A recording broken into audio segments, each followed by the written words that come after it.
जय हिंद। आप देख रहे हैं वतन समाचार और मैं हूं मोहम्मद अहमद। दोस्तों, अगर आपके आसपास पड़ोस में कहीं आग लग जाती है और आप ये सोचते हैं कि ये धुआं आपको नुकसान नहीं पहुंचाएगा, ये आपकी क्षति नहीं करेगा, तो ये आपकी भूल है। अगर आप ये सोचते हैं कि ये आग अपने आप बुझ जाएगी, तो ये आपकी भूल है। राहत इंदौरी ने सालों पहले इस दुनिया से जाने से पहले कहा था कि लगेगी आग तो आएंगे घर कई जद में, यहाँ पे सिर्फ हमारा मकान थोड़ी है। आप सोचिए कि ये जो धुआं उठ रहा है, ये जो धुआं आप देख रहे हैं, ये आसमान की तरफ उठता हुआ धुआं, ये आपसे बहुत कुछ कह रहा है। आज जब हम सुबह मेट्रो से बाहर निकले तो ओखला विहार मेट्रो स्टेशन के गेट नंबर 3 के सामने पहुंचे तो हमने देखा कि आसमान की तरफ ये धुआं उठ रहा है।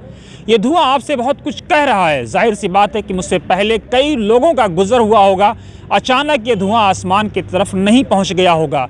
आग किसी ना किसी ने तो लगाई होगी, किसी ना किसी ने तो ये सोचा होगा कि आग लगा देंगे और निकल जाएंगे, लेकिन उसने ये सोचा नहीं होगा कि इसके परिणाम क्या होंगे, इसके नुकसानात क्या होंगे, इसके भयानक नताइज लोगों को, ख़ास तौर से ओखला के लोगों को, बिलउमूम दिल्ली और हिंदुस्तान के लोगों को क्या भुगतने पड़ेंगे। ऐसे समय में जब दिल्ली प्रदूषित है, प्रदूषण का जहर आपके फेफड़ों को, आपके गले को, आपके दिल को तबाह कर रहा है, नुकसान पहुंचा रहा है।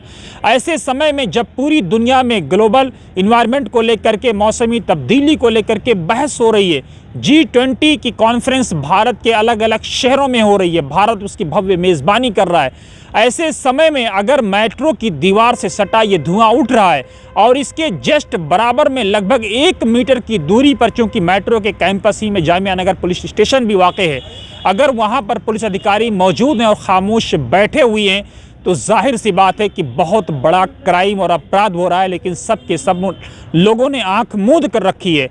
आप सोचिए कि इसके ऊपर से मेट्रो गुजर रही है, इसके आसपास पड़ोस में जो धुआं उठ रहा है, इसके आसपास पड़ोस में लोग रह रहे हैं, बच्चे रह रहे हैं, उनके फेफड़ों पर, उनके दिल पर, उनके जिगर पर इस धुएं का क्या असर पड़ेगा, कभी आपने सोचा है?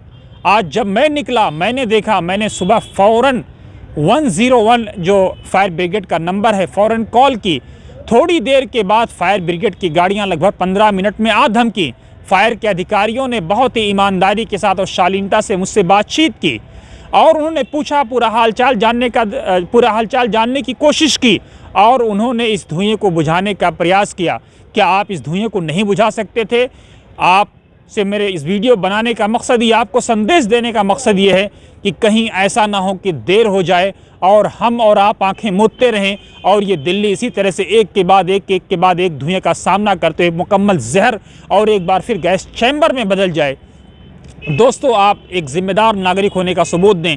अगर कहीं आपको लगता है कि लॉ का उल्लंघन हो रहा है, कानून की पामाली हो रही है, कहीं आपको ऐसा लगता है कि कानून की धज्जियां उड़ाई जा रही हैं, तो आप ज़रूर फ़ौरन कंसर्न डिपार्टमेंट को, कंसर्न ऑफिसर्स को फ़ोन करें।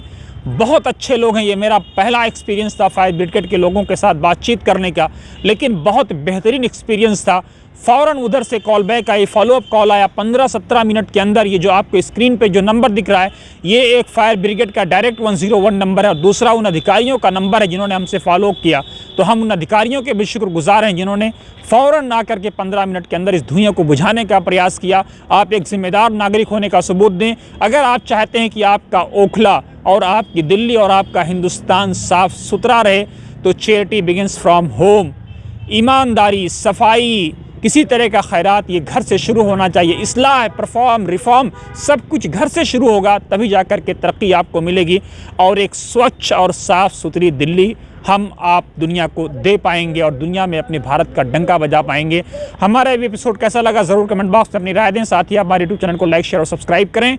अगर आप चाहते हैं किसी तरह से बिना रुके, बिना थके और बिना झुके हम सही और सटीक जानकारी आप तक पहुँचाते रहें, तो ज़रूर आप हमें डोनेट भी करें।